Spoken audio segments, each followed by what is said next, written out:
नमस्कार। देश प्रदेश में आपका स्वागत है। सतीश झा। भाजपा में एक अंदर का मंथन शुरू हो गया है। मुझे अरसे से लग रहा था कि आखिर पार्टी नितिन गडकरी को कैसे बर्दाश्त कर पा रही है, क्योंकि उन्होंने हमेशा जब उनको मौका मिला ये दिखाने की कोशिश की कि वो पूर्व अध्यक्ष थे, वो अलग तरह सोचते हैं और वो हर बात की तार्किक ढंग से प्रस्तुति करते हैं सबके सामने। आपने देखा होगा कई बार वो कहते हैं प्रधानमंत्री जी नहीं कहते, प्रधानमंत्री कहते हैं, मोदी जी नहीं कहते, जो भी नरेंद्र मोदी कहते हैं। इस तरह की बातें आप 8 साल से देख रहे हैं और ये बात ठीक भी थी कि बराबरी के लोगों में बात ऐसी होनी चाहिए जिसमें कि शालीनता हो, लेकिन उसमें ऐसा ना हो कि हम सब भक्त हैं झुके हुए। लेकिन आपने देखा कि अब भक्तों को छोड़ दीजिए, किसी की भी जो सीधी बात करता है, अपनी बात कहना चाहता है, उसकी जगह इस पार्टी में शायद नहीं है। नितिन गडकरी और शिवराज सिंह चौहान दोनों को संसदीय बोर्ड से और उनकी जो चुनावी संस्था है उन दोनों से अलग कर दिया गया है। इसमें जो पुराने कुछ लोग 2-3 लोग आ गए हैं, कुछ लोग विविधता के नाम पे हैं, सोनोवाल पूर्वोत्तर से और येडियुरप्पा दक्षिण से और लक्ष्मण, तो लगता है जैसे कि उन्होंने कुछ एक संतुलन लाने की कोशिश की है, लेकिन बिना मध्य के गडकरी के और शिवराज सिंह भी मध्य के ही मान लीजिए, मध्य प्रदेश, भोपाल, नागपुर की बात कर रहे हैं हम। तो इससे लगता है जैसे कि वो अब उनको बीच की चिंता तो नहीं है। शायद लगता है कि देवेंद्र फडणवीस महाराष्ट्र से सारा काम देख सकेंगे और उनको उस तरह के लोगों की चिंता है कि जो कि जोड़ तोड़ में ज़्यादा माहिर हैं, जो पुराने राजनीतिक हैं या जिन्होंने काफ़ी अरसे तक अपनी अब सत्ता जो है वो लोगों के सामने रखी है और उसमें प्रभावी रहे हैं, उन सब की जगह उसमें नहीं है। उन जगह उन्हीं के लिए है जो सिर्फ जी हुजूरी करते हैं, हाँ में हाँ मिलाते हैं। एक तरह से देखिए तो बात ठीक भी है। अगर आप कोई संस्था चलाएंगे तो जो नेतृत्व होता है वो तय करता है दिशा क्या है। अगर उसमें लोग अलग तरह की बातें करते हैं तो उनके लिए जगह कम होती है। लेकिन वो हुई अगर आप बिजनेस करते हैं, वो हुई एक संगठनात्मक समझ आप लेंगे किसी काम की, तब हुई। लेकिन जब देश की बात करते हैं जिसमें इतनी विविधता है, जिसमें तमाम तरह के दृष्टिकोण, कोई एक दृष्टिकोण बिल्कुल ठीक से हमारी किसी समस्या को समझ नहीं सकता, उसके लिए तमाम परिप्रेक्ष्य चाहिए, पर्सपेक्टिव चाहिए, या इतना बड़ा कोई नेता हो जो गांधी जी जैसा जो हर चीज़ को एक संदर्भ में देख सके और अपने रास्ते से बढ़ा सके आगे। आज की स्थिति में लगता है कि जैसे एक जो मार्केटिंग सेल्स का जो आदमी होता है उसको आज के लिए जीना पड़ता है। आज कितनी बिक्री हुई, आज हमारे जो मार्केटिंग कैंपेन से कितने लोग हमारे ग्राहक बने और किस तरह से हमारी छवि सुधरती रही, वो आज की बात है। लेकिन जो दूर की बात देखते हैं बड़े नेता होते हैं, बड़े जैसे गांधी।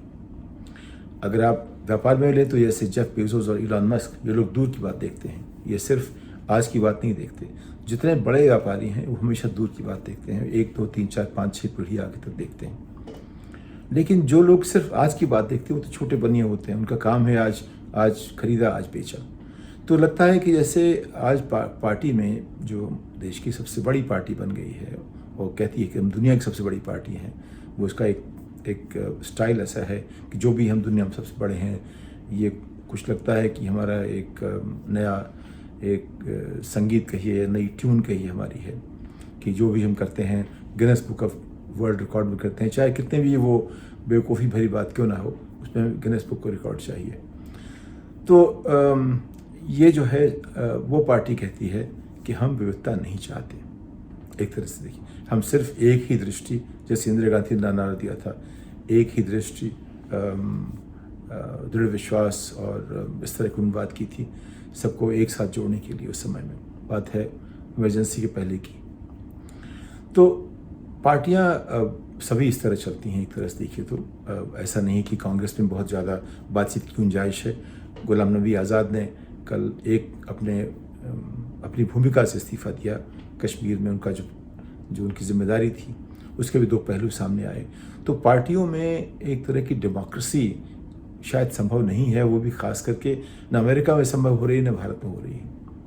आपने देखा लिज चेनी अमेरिका में हैं, जो कि उनके पिता उपराष्ट्रपति थे जॉर्ज बुश के साथ 8 बरस तक, और काफ़ी प्रभावी नेता रहे। उनके बारे में आप चाहे उनके साथ में हो, उनके विरोध में हो, लेकिन इसमें कोई दो शक नहीं है, दो राय नहीं है कि बहुत प्रभावी नेता थे। उनकी बेटी लिज चेनी रिपब्लिकन पार्टी की तीसरी सबसे बड़ी हस्ती थी। उनमें उनकी जो तीसरे नंबर की जो उनकी जगह है, उसकी अध्यक्ष थी।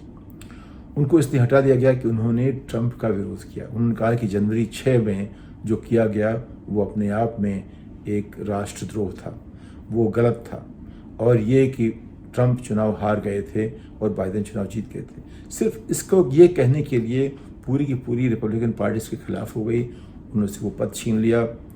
उसके बाद वो जनवरी 6 की जो पैनल थी जिसमें दूसरी पार्टी को रिप्रेजेंट करने के लिए आ गई, और तब से उनके ऊपर तमाम पार्टी की तरफ से हमला हो रहा है।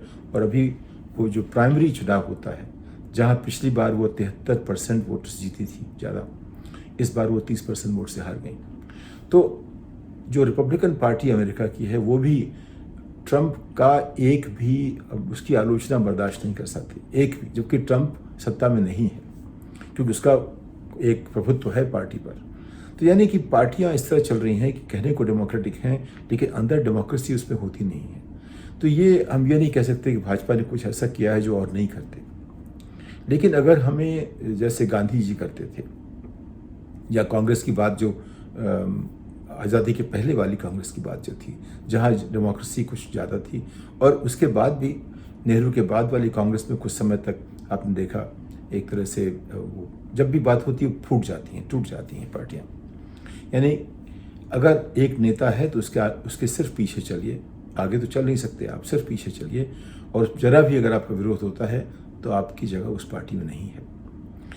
तो ये जो माहौल है, इसमें जनतंत्र कैसे पनपेगा या लोकतंत्र कैसे उसकी जड़ें मजबूत कैसे होंगी, क्योंकि हमारी आवश्यकता इस बात की है कि देश को आगे बढ़ाने के लिए कोई भी तंत्र तो कोई भी हो सकता है। चीन में आपने तानाशाही कर ली, वो देश में चलेगी नहीं, क्योंकि हमारी जो जड़ें हैं वो काफ़ी थोड़ी सी तो मजबूत हो गई हैं डेमोक्रेसी की।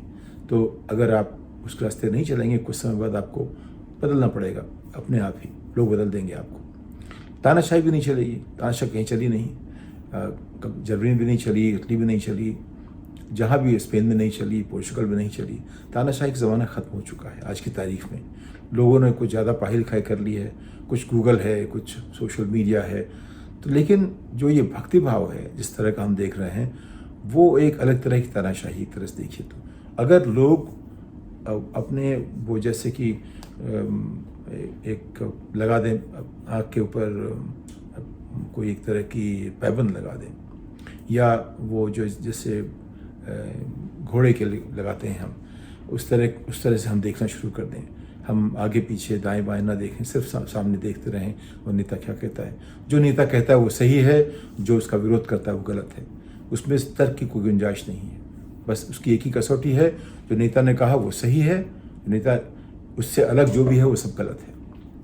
तो ऐसे माहौल में जो हमारी जो सबसे बड़ी पार्टियां जो अब कोशिश करती हैं जनतंत्र को मजबूत रखने की, वो अपने आप में अगर जनतांत्रिक नहीं होंगी तो वो कैसे इस बात को करेंगी। जो तीसरी पार्टी है, जो अरविंद केजरीवाल ने कोशिश की है, वो राष्ट्रीय पार्टी बनना चाहते हैं, वहाँ भी अंदरूनी जो एक जनतंत्र है, जो लोकतांत्रिक प्रक्रिया है, वो शायद बिल्कुल सतही तौर पर हो सकती है, लेकिन असल में नहीं है। गांधी जी के समय आप सवाल कर सकते थे, नेहरू से लोग सवाल करने में उनको सोचना पड़ता था कैसे सवाल करें, लेकिन सवाल करने की गुंजाइश तो थी, उससे किसी को सजा नहीं मिलती थी। आज की तारीख में अब कितने भी करीब हों, कितना भी योगदान हो, हमेशा उनको देखना पड़ता है जो आज का नेतृत्व है वो किस तरह देखेगा। तो यानी कि एक तो पुरानी बात थी जिसमें कि तमाम जो हमारा जो फेडरल जो ढांचा है, जिसमें कि तमाम राज्यों की अपनी अलग अहमियत है, उन राज्यों को अपने अधिकार हैं कुछ काम करने के जो केंद्र से कुछ अलग है, उसमें गुंजाइश रहती है नेता उभरने की। अगर हर जगह लोकल नेता हों, स्थानीय नेता बड़े बड़े हो जाएं, तो पार्टी की एक उसकी छवि अलग होगी। लेकिन अगर सब लोग एक बड़ी पार्टी के बरगद के पेड़ के नीचे बैठे रहेंगे तो उसकी अलग बात होगी। तो एक रास्ता जो है वो सिर्फ जी हुजूरी की तरफ जाता है, और दूसरा रास्ता जो तमाम जो संभावनाएं हैं वो देखने की कोशिश करता है। तो अमेरिकी ढांचे में जो 50 राज्य हैं, उनको अगर राष्ट्रपति भी चाहे तो उसको बहुत कोशिश करनी पड़ेगी उनके ऊपर दबाव डालने में, और अगर होगा तो उस पर फिर संविधान और सुप्रीम कोर्ट और तमाम तरह की बातें होंगी, और शायद वो राष्ट्रपति ना कर पाए जब तक कि वो लिंकन वाला फैसला ना करे। वो तो लड़ाई की बात हो जाती है, इसमें कि आप अपने ही देश में अपने ही लोगों के साथ सेना से बात करना शुरू कर दें। वो एकदम एक चरम स्थिति है। उसके साथ जो है आप रोज़मर्रा के काम नहीं कर सकते। अगर ऐसा हुआ तो वो अपने आप में एक इमरजेंसी सी हो जाती है। तो फिर आखिर हमारा जो ढांचा है राजनीति का, वो कैसे ऐसा होगा कि लोकतांत्रिक हो सके, जिसमें आखिरी आदमी की भी इज्जत हो, उसका सम्मान हो, हर नागरिक का सम्मान हो। वो कैसे होगा? जो रास्ता आज का है जी हुजूरी का, जो नेतृत्व ने कह दिया, वही आखिरी बात है। हमने सबसे तमाम लोगों से बात की, सब यही कहते हैं कि नेतृत्व में तो यही है कि जो कहेंगे हम उनके साथ चलेंगे। वो दिशा दे रहे हैं, वो कुछ ज़्यादा जानते हैं, वो ज़्यादा देखते हैं। तो अगर हम इस तरह से बात देखना शुरू करेंगे तो अच्छी बात है एक तरह से, लेकिन फिर उसमें जनतंत्र पनप नहीं सकता। तो जो भाजपा ने भी किया है, उससे नितिन गडकरी एक तरह से हमेशा एक आशा की किरण थे, लेकिन सब जानते थे कि ऐसा हो नहीं सकता, क्योंकि पार्टी ने एक जो फैसला किया है, और पार्टी का मुझे लगता है, जहाँ तक मैं देख रहा हूँ, कि वो चाहते हैं कि संघ की स्थिति कुछ कमज़ोर हो जाए। नितिन गडकरी का हटाया जाना अपने आप में इस बात को एक तरह से इशारा करता है इस बात की तरफ कि शायद संघ की स्थिति भाजपा के ऊपर अब उतनी नहीं है जैसे पहले थी। जाहिर है बहुत कम तो नहीं हो सकती, क्योंकि उसके पास ग्रास रूट्स हैं, उसके पास ज़मीन की अपने आप एक ताकत है। लेकिन जिस तरह से भक्ति बढ़ी है, भक्तिभाव बढ़ा है, उसमें अगर मोहन भागवत भी कुछ कहें तो उनके ऊपर आरोप लगते हैं। उसमें अगर आप नरेंद्र मोदी भी कुछ कहें गलत, या भाजपा पार्टी भी कुछ कहे गलत, तो उन पर आरोप लगे, क्योंकि एक माहौल ऐसा बन गया है, लोगों ने सोचना इससे शुरू कर दिया है व्हाट्सएप यूनिवर्सिटी के हिसाब से, जिसमें तथ्य का कोई मतलब नहीं है। मतलब यही है कि जो दिशा दी जा रही है और जो लोगों ने समझ ली है उसी तरह से चलेंगे। जो नीचे के जो ज़मीन से जुड़े लोग हैं उस तरह देखते हैं कि यह दिशा हमारी है, जो उनको दिखती है उसी पर चलना चाहते हैं। उससे अलग चाहे भागवत जी कहें, चाहे मोदी जी कहें, या कोई भी कहे, नड्डा जी कहें, फ़र्क नहीं पड़ता। तो वो जो एक थोड़ा सा एक मीठा जहर थोड़ा घोल दिया गया है अपने समाज में, इसे कैसे ख़त्म किया जाएगा, यह भी एक बड़ा सवाल है। लेकिन जो अभी हुआ है भाजपा में, उसे ख़त्म करने की जगह थोड़ा और उसमें मीठा जहर घोला जा रहा है, जो हमारा जो एक लोकतांत्रिक संभावनाओं के रास्ते में हम कह रहे हैं, ऐसी बात हो रही है। इस बात के साथ अगली पायदान तक आपसे विदा लेता हूँ। नमस्कार।